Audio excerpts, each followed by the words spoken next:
Anything you say can and will be used against you. I love it. My ex loved it. Just trying to think of how many things I can ask you to edit out.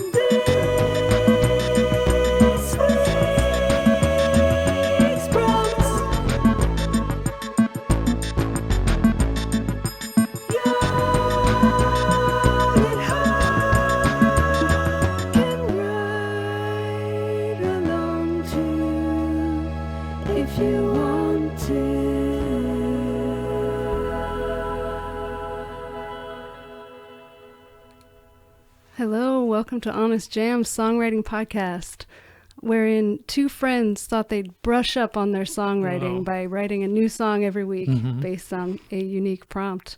Those friends were Walker. I'm Eyal. And we have convinced friends and amazing talented artists to join us in the challenge. And this week we have Kitty Crimes, aka Maria. Yeah. Ing. Hey. Hi. I wanted to say the first noise that came to my brain. What was it? Ing. Ing. Ing. Ing indeed. Yeah. Last podcast, Yngwie Malmsteen came up. You know that? Yeah, kind of. I know. I only know the name. I think it's like a guitar shredder person. Okay, that's Yeah. not like one of those new age like John Tesh. That kind of sounds like a John Tesh guy. Yeah. Maybe they're both. I don't know. Some things remain a mystery. Yeah, it's not like we have something where we can just look all this information. Who's got the time? My phone's dead, so. We'd love to just start by hearing about kind of where music came into your life, how songwriting started for you. So I've been playing instruments since I was like real little. I did like the Suzuki method with violin when I was 5, and then just like continually always played piano and whatever I could get my hands on, and guitar. But then when I was 13, I found some like CD-ROM software pre-Fruit Loops, pre-everything that was called Hip Hop EJ, and it was like the first DAW. Yeah. And you could only do things in 90 beats per minute. And I made an album when I was 19 called Country Clubbin', which I actually have on file. Amazing. And I produced an album of 10 beats and released them way quicker than I would release anything nowadays. All at 90 BPM. All at 90 BPM. Wow. And then I got into all the high school band gateway drugs and all that shit. So. Yeah. So just playing all sorts. Were you driven to play out? I lived in a really small town in high school, and we had a band called the Pandas, but I had like dudes that I were like attracted to that had good music tastes who, you know, made me listen to Queens of the Stone Age and all that high school nonsense. Yeah. But yeah. How was it growing up in a small town playing music? It was awesome. It was great. I got lucky. Yeah. It could have been horrible, but like all of us somehow had good music taste. We were like, it was like Mars Volta and yeahs and all that stuff. And some people actually had really good bands in town for like how small it was. There were like 2 other ones, like 3 of us, 3 bands collectively. Were you like, I would definitely want to pursue music? Like, was that kind of where you started pursuing it? Yeah, I've never not only thought of that as an option for me. So there's been no option besides that. Yeah. So where did that take you after playing small town jams? So then I got to college in Fort Collins, and I was like, I can't do this. And there was like 3 years where I actually believed that I couldn't play music or something. It was strange. And then I moved to Denver, and I immediately got into the biggest band in town. I was like their tambourine sleigh bells player. Oh yeah. And something just clicked in me where I was like, I am gonna play the shit out of these sleigh bells. Like, I'm gonna play these sleigh bells harder than anyone's ever seen ever. And I was like glockenspiel, like backup vocals. It's hilarious. Like that Amazing. trope. So what? But before that, what sparked the insecurity? Like what? I don't know.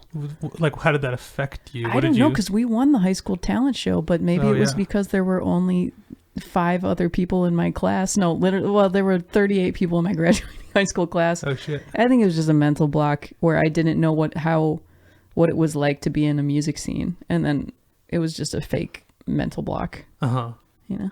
What were you doing? Like, did you just not make music at all?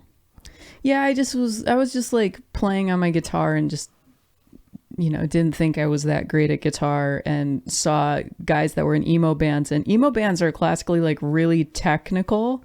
And I was like, I can't play like that. I'm never going to be in La La La. So was the comparing yourself to what other people were doing? Yeah, I think so. But then once you just get the chance to do it and like throw yourself into it, then it's a completely different perspective. So right. Yeah. You realize everybody's just faking it. Yes. Everyone is. Yes, they are. Sure. Everybody feels like they are an imposter and doesn't understand why they get the success that they get. Yeah. It's fucked up. Yeah, it's strange. Well, I could go into all sorts of theories about that in terms of like, well, I think that that in order to be successful, you need to have cultivated what I call you have to have a conscious delusion of grandeur. Conscious delusions of grandeur is what I've called it, where some people who get successful are just idiots and they just have delusions of grandeur, and then they get successful because people believe in their entitlement, because you have like set the standard or the tone to like for them to believe in you, and people tend to just like, anyone who's listening right now who needs to hear that, like, you can fake it and just act entitled and people will follow along. So I'm trying to be a conscious person who also has developed enough of a delusion of grandeur to get where I want to be. Yeah. Which in the entertainment industry is just naturally geared towards excess and bigger, like being heard on a grand scale is a strange concept to me. Yeah. And you have to break your own frail concepts of being small in order to extend yourself and be willing to. Yeah. It's like you have to find enough self-worth that other people are going to see that in you in some way. Or I feel like a lot of people as artists, it's like this constant battle of trying to get validation from other people. But there's a part of it where you have to, in order to just keep like creating stuff, you just have to make that validation for yourself. And yeah, it's hard to actually believe that other people should listen to yourself, even if you're like, especially if you're like humble, like, and actually believe that other people can create amazing things also. It's like, why should I be higher? There's so much competition that's bred into there's a ridiculous arts. Amount, and so you have to at least like fake. You do have to set a tone of being comfortable in yourself enough for where other people can feel comfort with like that attendance with you. Yeah. So how did you find that for yourself? I think honestly most recently, because before I was just like full holds barred grandeur delusions, just like I am Kohler, like just like stepping into places, and it worked. Like people would like help me with things, I would get into successful things, and now that I'm like have had to question myself, my actions, building skill sets of like being a producer and being like, damn, I really did this for 15 years and I taught myself and I feel good about this and I want to share it, like, yeah, so it's a balance of the two. Yeah, you should really prepare for success now that you've been on Honest Jam's podcast. That's right. I mean, I sense that our listenership is growing. Yes. Yeah. Yes. Be prepared for this boost in your popularity. Thanks. Let this be on the record. Okay, thanks. There is an interesting thing what you're saying about just like putting in like time. If you have like this intrinsic motivation and are just committed to doing the art no matter what, yeah, you're gonna get better at it. You're just gonna get better at being the person that you want to be if you just keep doing that over and over again over time. I consider myself a late bloomer in a lot of ways, and there's an advantage to that in some ways where it's like you get the personal security of just being okay with who you are, because you just like have chosen a life for yourself that isn't reliant on whatever material success, because I'm not getting that. Yeah. So, but there's an advantage to like having no forethought or foresight or like really thinking things through, because things can be more organic then. And I think that's why you find stars popping off when they're young, because they just haven't faced any consequences of anything. So they're like, I can literally say and do whatever I want because no consequences have come to me yet. yeah. And so, but there's an advantage to that. Oh yeah, huge. Because there's a rawness to that. So like maintaining that and like getting past your own bullshit. It's both. Yeah. It's what you're saying. No, it'd be amazing to just get permission from society to just like keep making whatever shit and know that people are going to listen to it no matter what, just because like you had a hit at some point. That's great. Yeah. You can't ask for permission though. You just gotta have the mind of someone who's like, I don't give a shit. Yeah. I don't give a fuck. Yeah. Gotta say it exactly like that. I might have to sample that later. Oh yeah. Okay, cool. Something when you least suspect. All right, great. So you moved to Denver and started playing in bands. I went to Denver and I did like backup harmony girl things. And then I had a band called M and the Gems, which was like just pop rocky stuff. It was just an indie poppy rock thing. And I was in a joke band called Harpoon Tang, which was the best.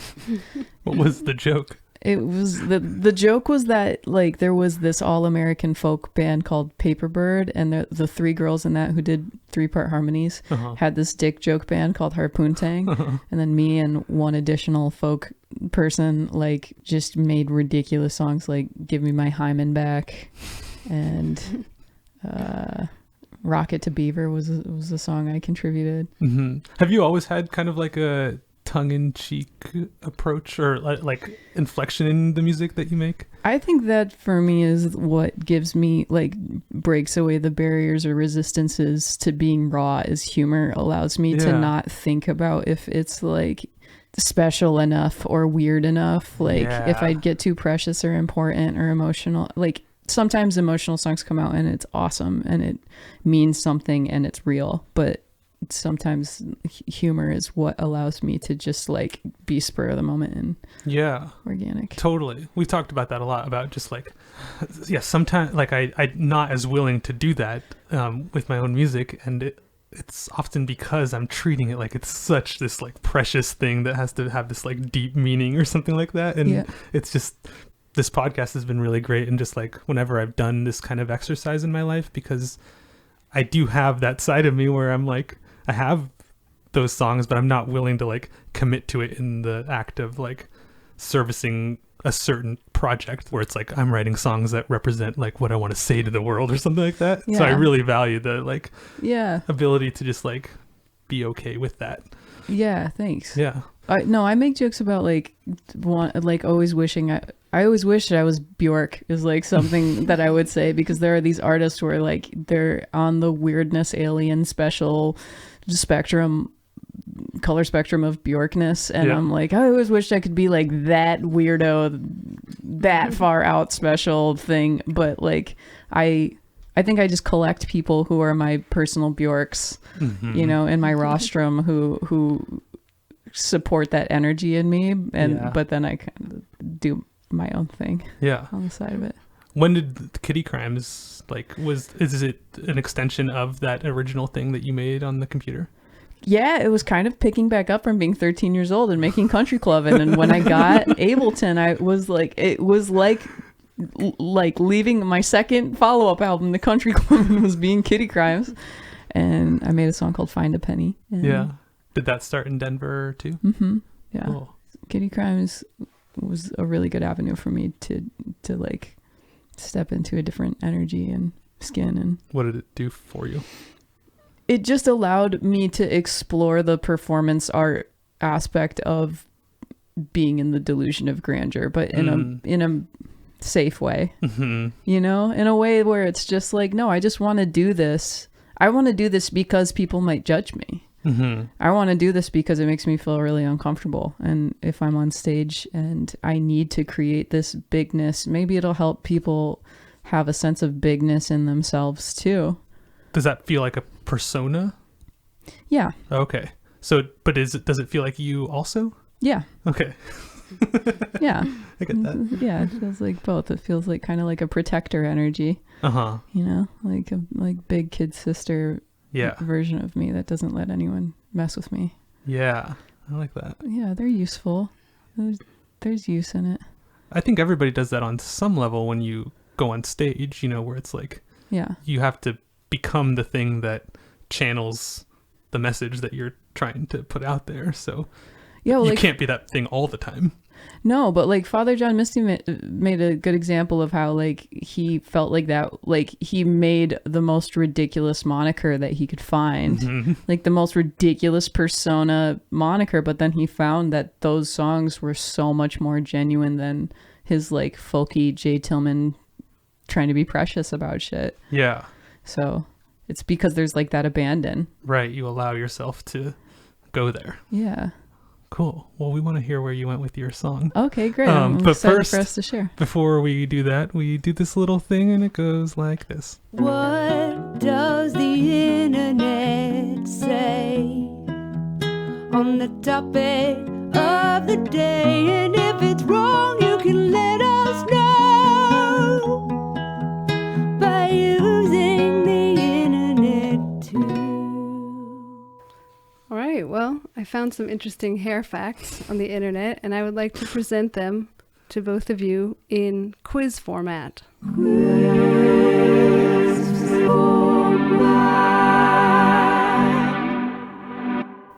Damn, what Nice. a soundbite. Yeah, I'm ready. Sounds serious. Okay, so you're going to give us a quiz on hair. Yep, Oh. these are just interesting facts about hair in general, All right. and I'm I don't ready. know what Are winning you a would trivia mean. master? Yes, and let me Oh. prove that right now. All I right, hope I follow. we've got 7 questions. Number 1, is this true or false? Wait, are we on a team? It's true. Well, you could choose to be a team, or you could play against each other. I'm not a very competitive The person. listening, But I'll fight you if you want. I think the look on my face I just had signals that I am. So let's All right, just let's go. with. All right. But does that mean you're a sore loser also? Nah. Okay, good. Nah. Okay, so playing against each other. All right. True or false? Hair is the fastest growing tissue in the body. Wrong. Tongues. I'm going to say skin.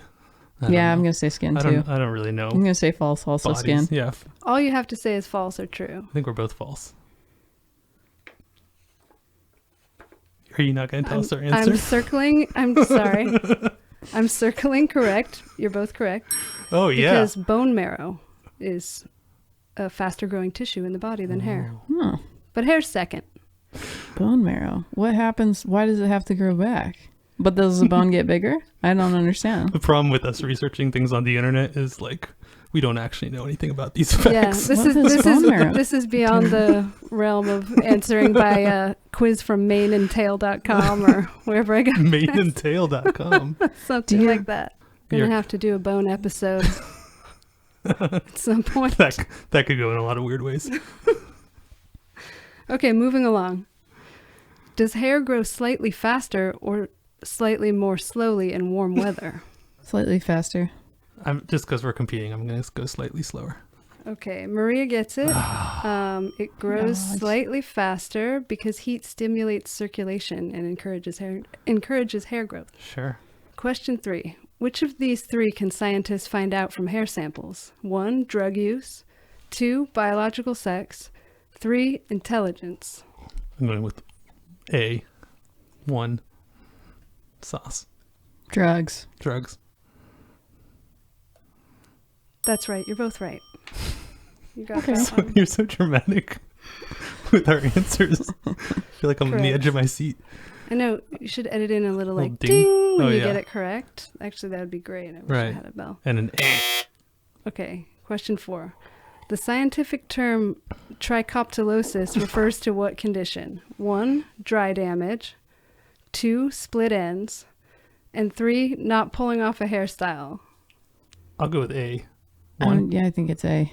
I think it's Okay. dry. It's actually split ends. Oh, Trichoptilosis. Still in the lead, though. may that be the worst thing that happens to us all day and year and weekend. Speaking of days and years and weekends, a single hair has a lifespan of how many years? 1 year, 3.5, or 5 years? 3.5. 1. 5 years. Ooh. 5. Isn't that So crazy? both of us wrong. All Yeah, right. the more I think about this, when you think about like just like old, you go to an antique store and there's like an old ponytail. I'm getting imagery of like that, just like old horsehair or something. Mm-hmm. It's creepy. It's creepy shit. Just body parts lying around. All right, two more to go. This is riveting. Well, it doesn't have the dings in yet. Oh, yeah. And the honks. No, I'm on the edge of, we're like head to head here. Which of these materials is strongest? 1, a strand of hair. 2, a copper wire of the same diameter. Or 3, the thread our nation is hanging by. Definitely not 3. I'm going to go with hair. I'll say wire. Hair. Hair is the answer. Stronger than a copper wire of the same diameter. Okay, you are tied. This is becoming riveting. Tied with one question left. What percentage of Americans wash their hair twice a day? Is it 30%, 50%, or 80%? What? It's Those any all of those? seem like a lot. What? Wait, what if we just guess the same thing? I feel like we're both Then thinking it's the you'll- lowest. It's got to be A. I'm going to go with A also. All right, it's actually 80%. What? Wash I their know, hair I didn't- twice a I feel like you got this information off the Shampoo Board's website. Maybe so. Something seems a bit wrong about it. But here's a That's bonus. a whole lot of washing. Here's a bonus round. What percentage of Honest Jam's podcast hosts wash their hair twice a day? Well, I think we already established the answer to that question. That would be a 0. But you're not zeros. You both won. Oh, we both won. Wow. Good job.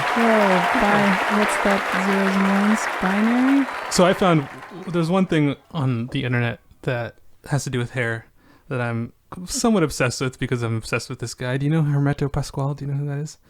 His No. nickname is O Brujo.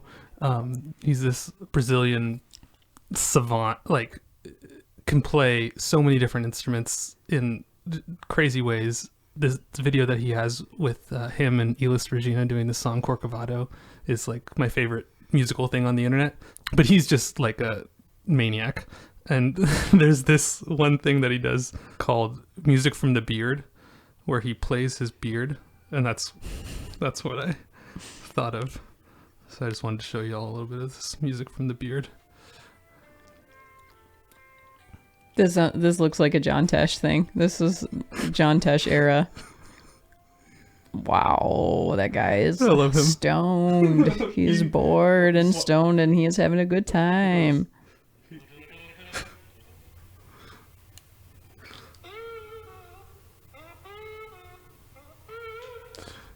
Anyway, he has much more virtuosic and accessible things out there, but that's what immediately I thought of when I thought of music and hair. Wow. Beard music. Can you describe it to the listener what it looked like in the video? Oh, can you describe it?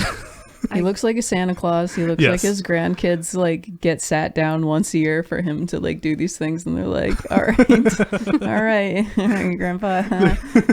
There's this one video where it's him and a bunch of people like in the Amazon River, just like going in and out of the water, like making gurgly sounds, but then there's also just like amazing musical things that he does.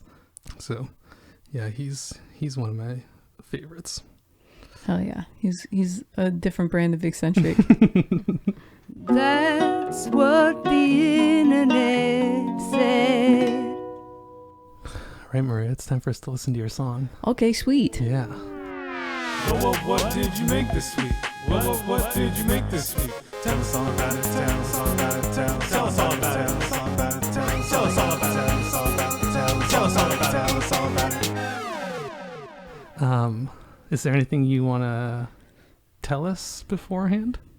It was like the beat was called "Is This the Way?" I made the beat in between the hours of 6 a.m. and 8 a.m., which will be the last song I'll ever make between those hours of 6 a.m. and 8 a.m. ever again. But it was made within those 2 hours. I was with my girlfriend, and she was opening up a coffee shop, and I came when she opened and like made beats the whole day, which is a cool shift to like clock in at 6 a.m. and then be done by 2 and then but then just napped the rest of the day. Anyway, totally. You always think like, oh, I have the whole day ahead of me. But... yeah, no. But yeah, I think it was Is This the Way before, but I'm considering calling it Delilah. So maybe if you're listening to this, it's on Spotify and it's called Delilah. But the concept of hair, or the way it kind of like divvied out for me, was thinking about the Samson and Delilah Bible story, and the concept of cutting hair in a sense of power sort of way, and being my own Samson and Delilah dynamic. And just, I think it's kind of like a conversational to self piece. I think it's like me talking back and forth with myself, and also just kind of stream of consciousness lyric writing, not thinking too much about like just some of it I was just writing lyrics out to it. But the original concept has something to do with the sword that Delilah uses to cut Samson's hair, and an internal dynamic in that.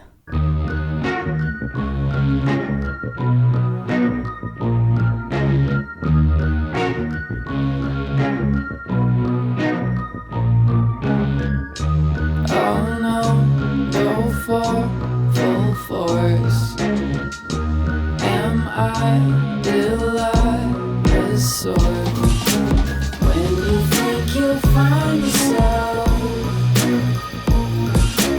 take my dick back off the shelf, and I know you very well, and you can swim, so save yourself, save yourself. Oh, been on a sliding door, hot, you're cold is what I'm fighting for. You don't even know what I've been dying for, so I pick it up, I stick it up, I hold on, and sign it on the dotted line. I know that you want it to be mine. Everybody knows that we are so divine, so I pick it up, I stick it up, I hold on. I got a big hair on my tiny head, I'ma keep myself till I'm lying dead. I'ma love you, baby, cause that's what I said. So I pick it up, I stick it up, I hold on.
I didn't know what you were saying.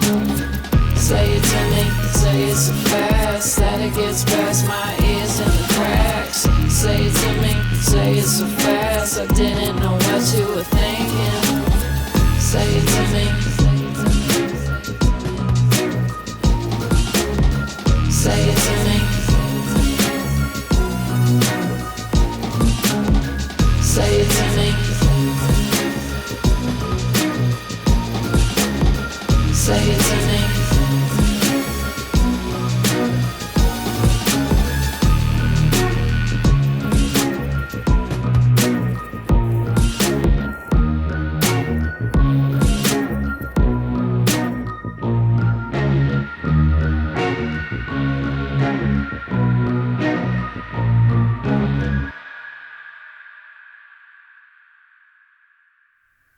That's a great song. Hell yeah. Thanks. Yeah. I love all the like atmospheric, like the way you create space is so cool. Oh, thank you. Yeah.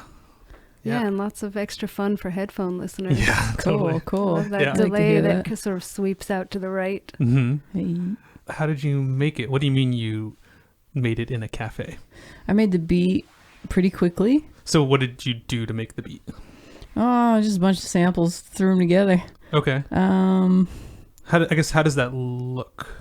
I like to draw from a sample bank that helps me not have to do a lot of mastering around it. Like everything's coming from different sources, but I get things from splice.com, and like they just have really clean samples, so it's easy to make a beat in 2 hours because you're not mixing, EQing too much. You're EQing for the song. You're not EQing for the sample itself. You know what I mean? Mm-hmm. So do you get individual as a drum sample, like the entire kit, or is it just like a kick? Different parts of the drums are divvied out from different places. So you're really making everything from scratch, I guess. Is that what I'm trying to figure out? Yeah, halfway. You know. Okay. I'm combining everything from scratch, Yeah. but I've never worked that way, so I don't really know how people do it. Yeah, I think that a lot of the beat making culture, why people make beats so fast, is because there's like just such big resources of things where you don't have to work on a drum kit for hours on end. You just have like a good kick, a good snare, a good hi-hat. And I kind of think of that as like a palette. Like I think of having samples that you stick by as like kind of a signature, like paint palette. Like I try to use some of the same hi-hats for like a collection of songs or the same kick, so that it feels like even if the genres of the songs are different, they like feel cohesive together, you know, in a way that's not necessarily by genre, but by like sonically. So that, and then you drag those samples out on a grid? Yeah, and then it's just gridded out on Ableton by BPM, but it's all audio files. I don't do a lot of MIDI stuff. Yeah. I do like a lot of audio file manipulating. And all just kind of like moving stuff around with a mouse, not playing anything into. Some of it is using the Arturia synths that are pretty dope. Yeah. So yeah, it's like half synths, half drums, and usually there's some sort of like melodic sample that's like caught my ear that I'll shift it in some way, or I'll cut it up and make it unique to the song. Yeah. Yeah.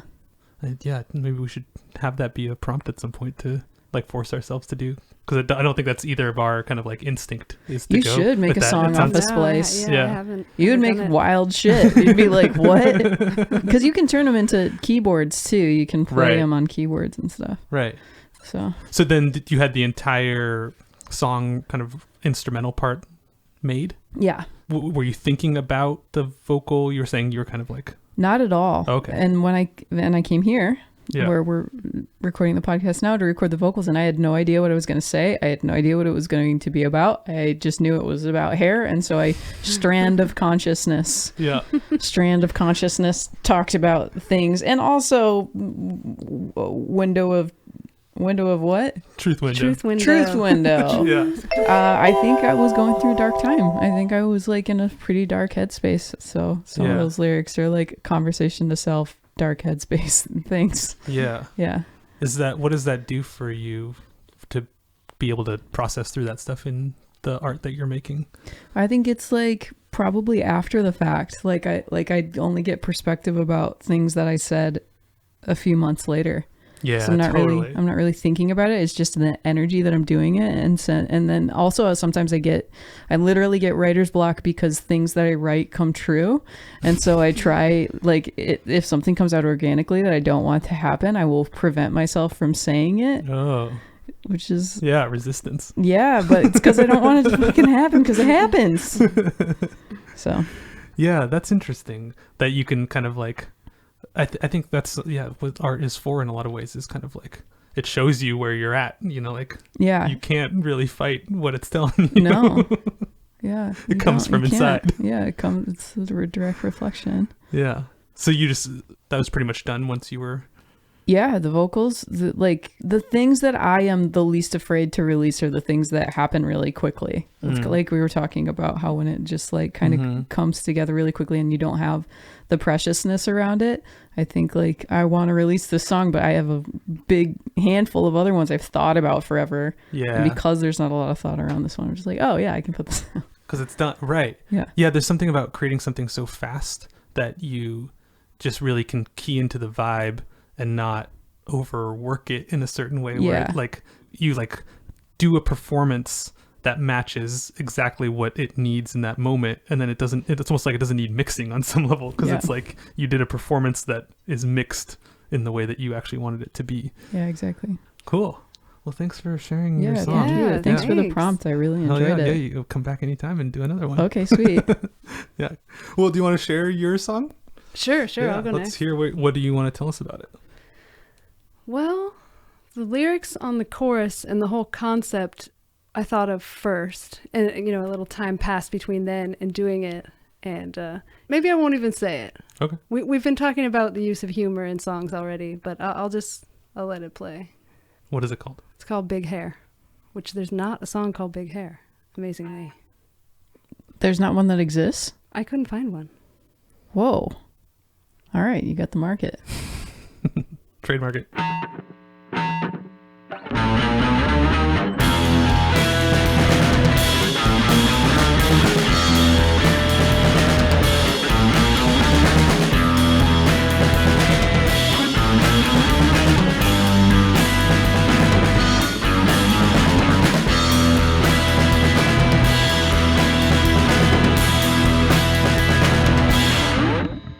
I'm a cannibal flexitarian, but I only eat the veggies. Never really over everything. Spoils and honesty extends my beauty, my discussion. What a righteous air. I want so many noble things, but most of all I want big hair. I like it nice and tall. I say I want big hair. And honey, that's not all. Could hold us still. Well, that would be my wish.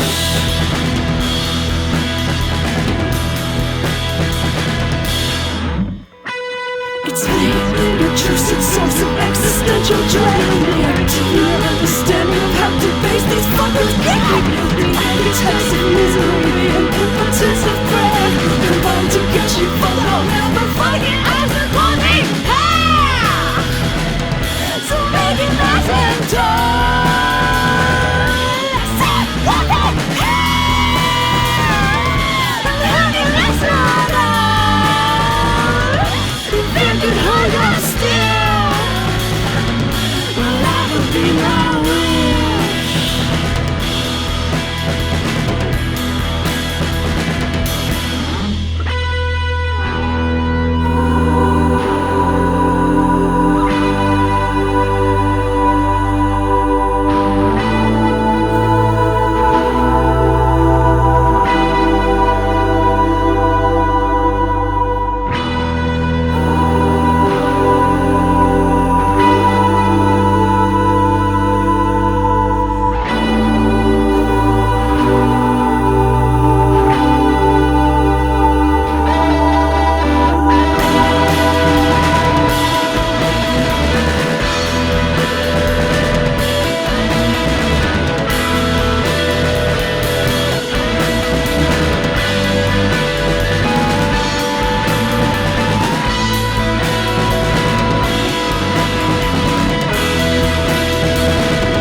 Yeah. Yes.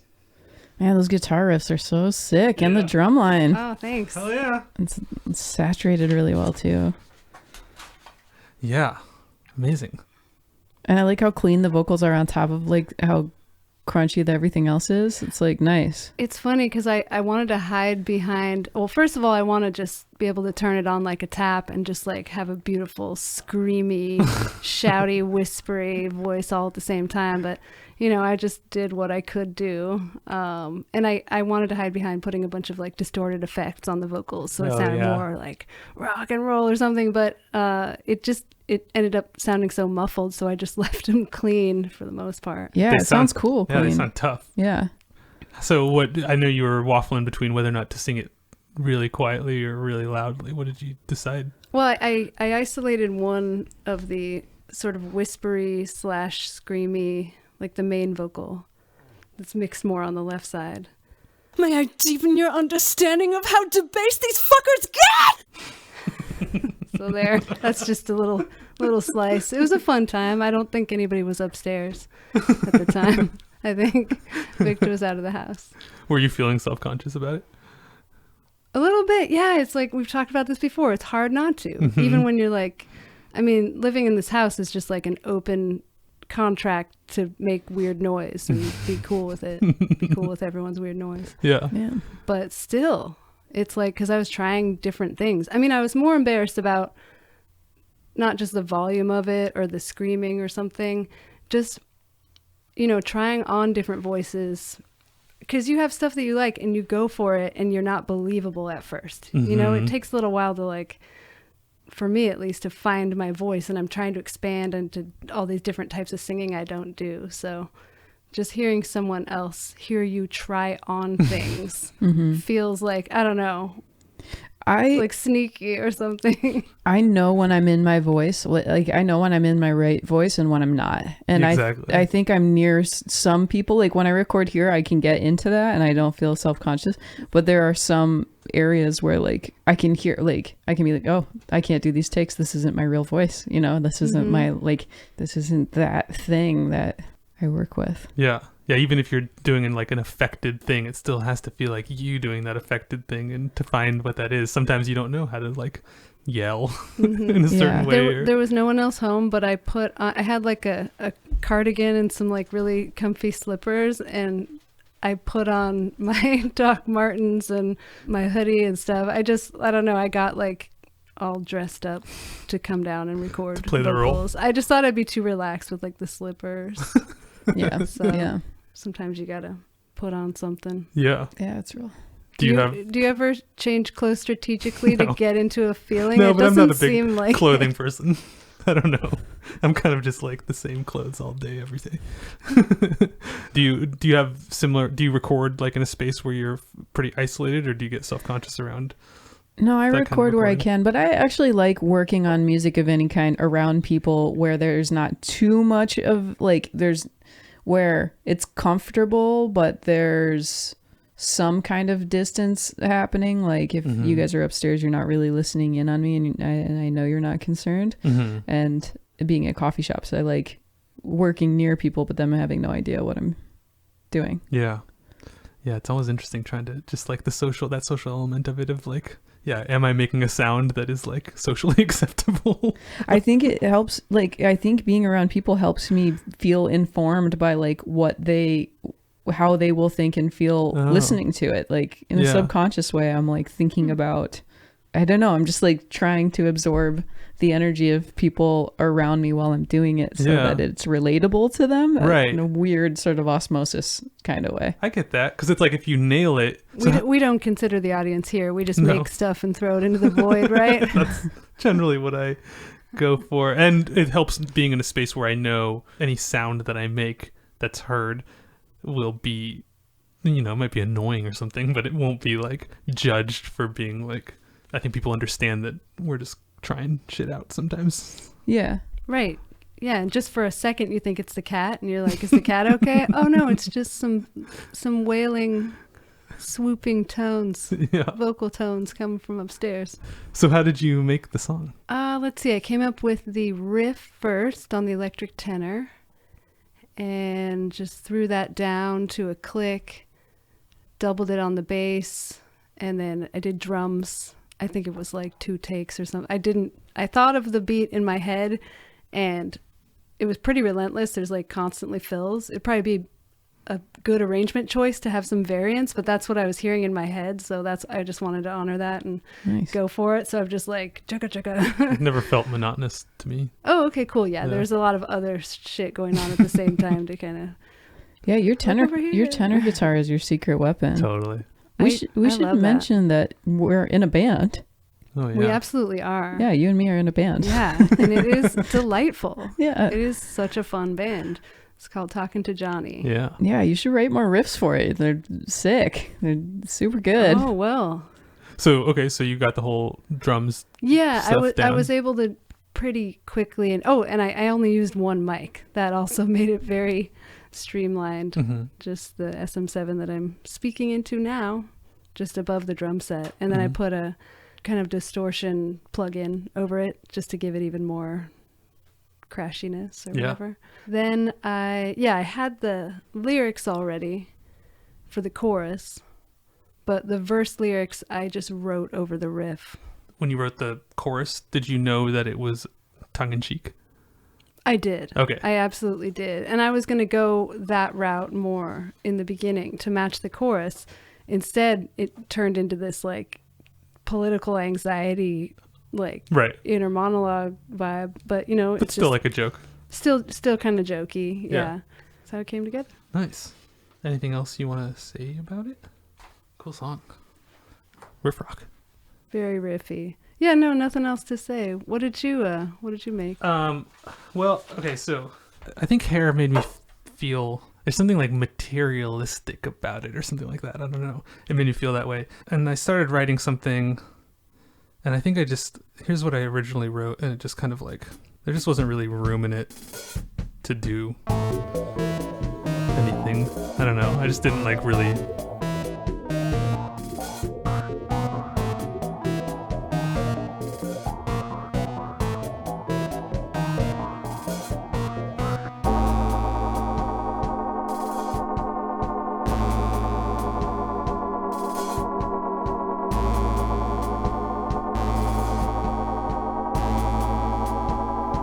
that kind of thing, which I liked, alright, but I couldn't really like figure out how to do anything else with it, so I just like abandoned it, and I think I maybe ended up writing like the sexiest song that I've ever written. It's called That Hair.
Cool. It's got like a Donnie and Joe Emerson sort of vibe to it. Oh, I don't know what that is. The Oh Baby, You're So Baby. Oh, yeah. I think so. Or like Home Shake. You ever heard the band Home Shake? Kind of But kind of a mix between those two. Nice. Yeah. Yeah, Cool. that was nice. I feel like we got all the genre bases covered in this episode. Yeah. Yeah, I was really trying to. It's like getting that intimate vibe is really. I went kind of the opposite way from screaming, just like trying to get as close to the mic as possible. Like, but it's hard to sing that high and like supported and make it like understandable and like a person, not just like a wailing monster. Yeah, no. We both went really high this That's week. true. Yeah. Yeah. But yeah. I did too, actually. Oh, yeah? Yeah, I have all the tracks is like, there's an underlying track in all of mine going,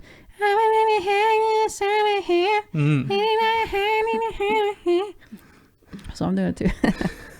Yeah. I was really trying to at one point do a little kind of like painting with it. I was thinking like this grotesque kind of like so much hair that it was almost like its own creature that this person has, just like wrapping you up and doing what it wants with you.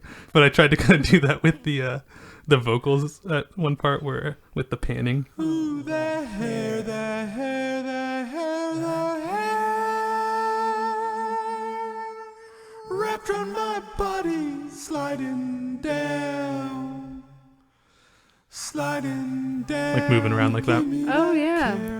And just tried to get as much kind of like, close, like mic'd things that just would feel like as intimate as possible, was kind of my goal. And kept everything pretty simple. Like the beat all felt really simple. It all just came together pretty easily, and classic fade out to, not have to resolve the song. Nice, awesome.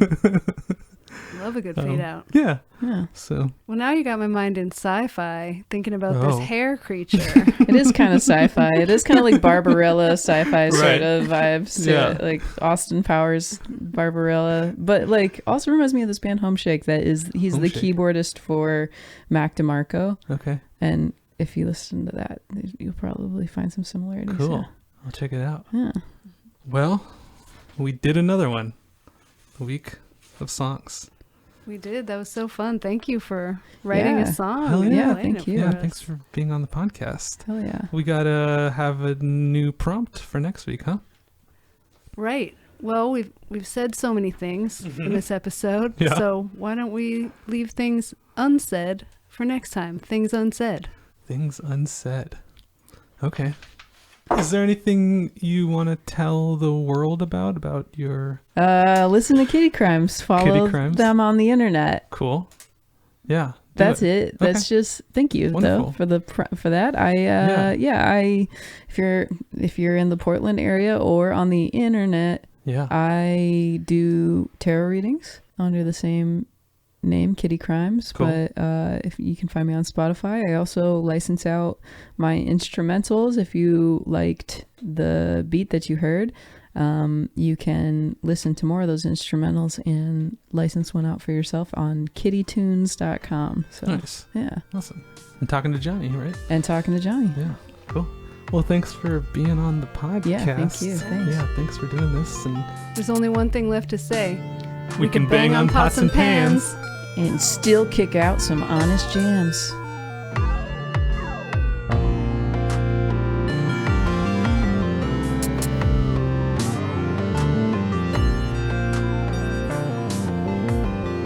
Honest Jams podcast is written, recorded, and produced by Eyal Alvis and A. Walker Spring, and edited by me. Special thanks to Victor Nash for mixing our theme. Special thanks to Oogie. And thank you for listening. We can't wait to hear what you make.